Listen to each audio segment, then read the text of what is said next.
everyone. In today's session, we are going to look at some daily to daily use of phrases. Like the first one that we can call out is back out. Back out का मतलब होता है मुकर जाना. तो यानी अगर आपने किसी से वादा किया और आपने इनकार कर दिया, मुकर गए आप उससे, तो how can we make a sentence? We can say बना सकते हैं, please don't back out of your promise to help me. Please don't back out of your promise to help me. अपने वादे से मत मुकरो जो तुमने किया था कि तुम मेरी मदद करोगे. नेक्स्ट हम कह सकते हैं इज़ बैकअप. बैकअप होता है, जैसे हम लोगों ने कई बार सुना है, एक बैकअप प्लान होना चाहिए. बैकअप ये भी होता है किसी का सपोर्ट या किसी का सहारा मिलना. तो we can make sentence that in case if this plan fails we should work on our backup plan. In case if this plan fails, we should work on our backup plan. In case next होता है, जैसे आप किसी को मारें बहुत ज़्यादा, या लड़के आपस में लड़ते हैं तो एक लड़के को बहुत मारते हैं, तो उसको कहते हैं बीट अप. हम ये कह सकते हैं like he was badly beaten up by the boys. He was badly beaten up by the boys. बुरी तरीके से उसे मारा गया था लड़कों के द्वारा. नेक्स्ट अगर जैसे बर्थडे होता है तो हम कैंडल्स लगाते हैं केक पे, तो हम कहते हैं ना फूंक मारो बेटा. फूंक मारने को इंग्लिश में कहेंगे blow out. Blow out the candles before cutting the cake.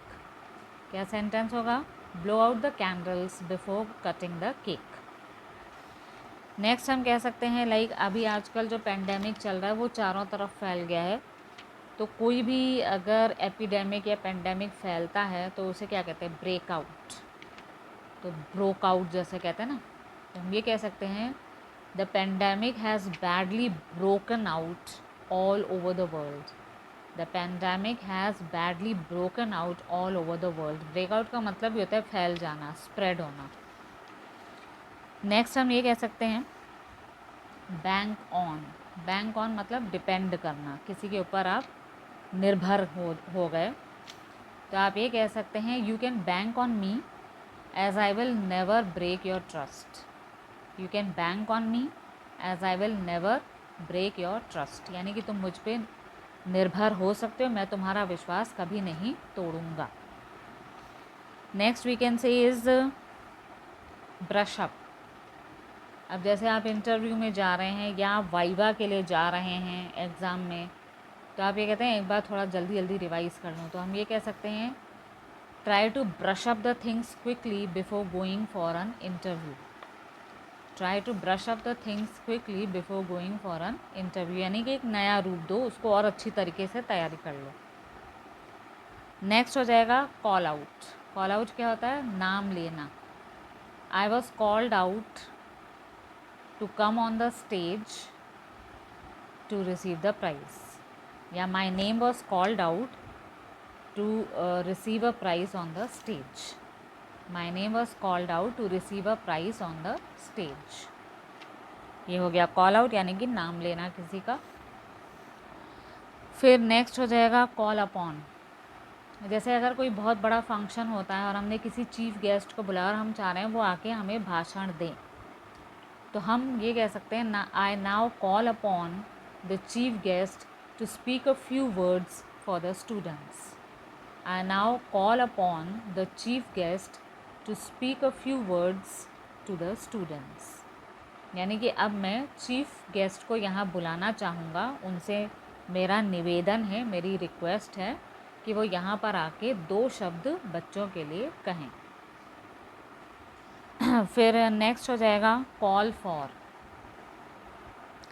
Call for का मतलब ये होता है मांग होती है, समय की मांग होना. तो हम ये कह सकते हैं this present situation calls for great cooperation among human beings. This present situation calls for great cooperation among human beings. तो कॉल फॉर हो गया मांग, मतलब ये वाली जो अभी परिस्थिति है ये डिमांड करती है कि हम सारे ह्यूमन बींग साथ में मिल के काम करें. नेक्स्ट हो जाएगा कॉल ऑन. कॉल ऑन का मतलब होता है मिलने जाना. तो अब जैसे हमारे फ्रेंड ने कहा I will someday call on your house and have lunch with you. तो I will someday call on your house मतलब मैं किसी दिन तुम्हारे घर आऊँगा और तुम्हारे साथ लंच करूँगा। नेक्स्ट हो जाता है carry on.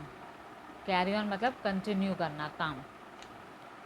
even when the principal was present, the students carried on their work. Even when the principal was present, the students carried on their work. यानी प्रिंसिपल के आने के बावजूद भी कोई खड़ा नहीं हुआ, सब लोग अपना काम कंटिन्यू कर रहे थे। एक होता है कैरीड अवे। कैरीड अवे यानी अट्रैक्ट होना, एकदम मोहित हो जाना। तो हम ये कह सकते हैं the magic trick of the magician. The audience were carried away by the magic trick of the magician. The audience were carried away by the magic trick of the magician. यानी कि ऑडियंस दर्शक वो attract हो गए थे magician के यानी जादूगर के मैजिक ट्रिक से। नेक्स्ट हो जाता है क्लियर अप। अब जैसे गंदगी मचा रखी हो घर पे या कमरे में आपने, तो आपकी मम्मी आई और आपसे क्या कहेंगी, clear up everything before 6 o'clock. I want to see the room neat and clean. Clear up everything before 6 o'clock. I want to see the room neat and clean. Next हो जाएगा क्रॉप अप। क्रॉप अप का मतलब ये होता है सामने कोई मुसीबत आना। तो आप ये कहेंगे कि once I am out of the trouble another trouble crops up. Once I am out of a trouble another trouble crops up. यानी कि जब मैं एक बार एक मुसीबत से बाहर हो जाता हूँ, दूसरी ट्रबल या दूसरी परेशानी सामने आ जाती है। नेक्स्ट हो जाता है फॉल आउट। फॉल आउट का मतलब ये नहीं कि गिर जाना, फॉल आउट का मतलब होता है झगड़ा। तो हम ये कह सकते हैं The father and son fell out with each other on a small topic. The father and son fell out with each other on a small topic. यानी कि पिता और बेटे में छोटे से टॉपिक पे झगड़ा हो गया। दूसरा आता है fill in. Fill in the form please. Fill up the form नहीं होता है, फिल इन यानी अपनी डिटेल्स उसमें भरो। तो fill in the form please या fill in your details in the form please. Next होता है गेट ऑफ। गेट ऑफ का मतलब हो गया, देखिए गेट ऑफ की कई मीनिंग हो गए।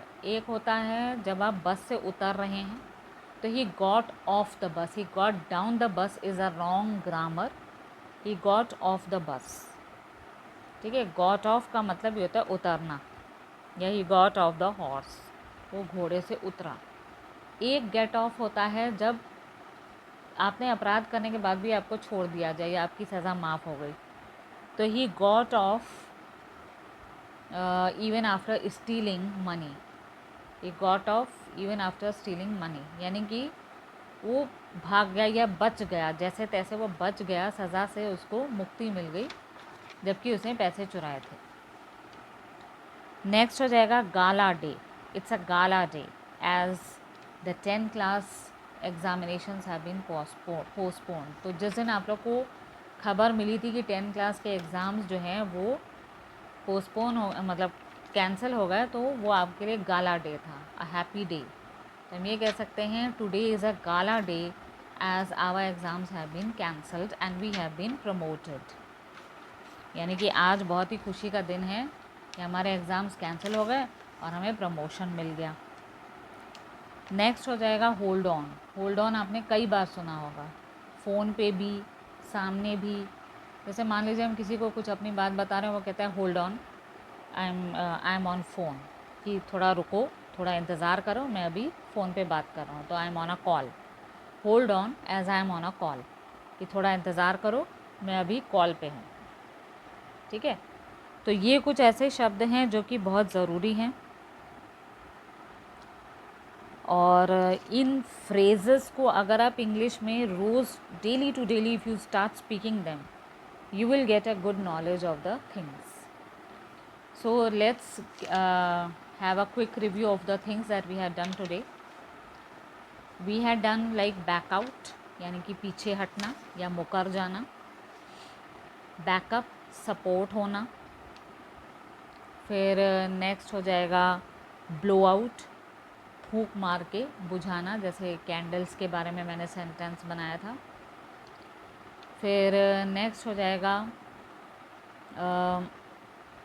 ब्रेकआउट, बीमारी जैसे फैलना। कैरीड अवे, अट्रैक्ट होना। कैरी ऑन, कंटिन्यू करना। ठीक है, फिर नेक्स्ट हो जाएगा जैसे फॉल आउट, झगड़ा होना। गेट ऑफ, सज़ा से बच के निकलना। गाला डे, खुशी का दिन होना। ये तो कुछ ऐसे शब्द हैं जो बहुत ज़रूरी भी हैं, जैसे हम ये कह सकते हैं Diwali is a gala day for us, बहुत खुशी का त्यौहार है वो। होल्ड ऑन, इंतज़ार करना।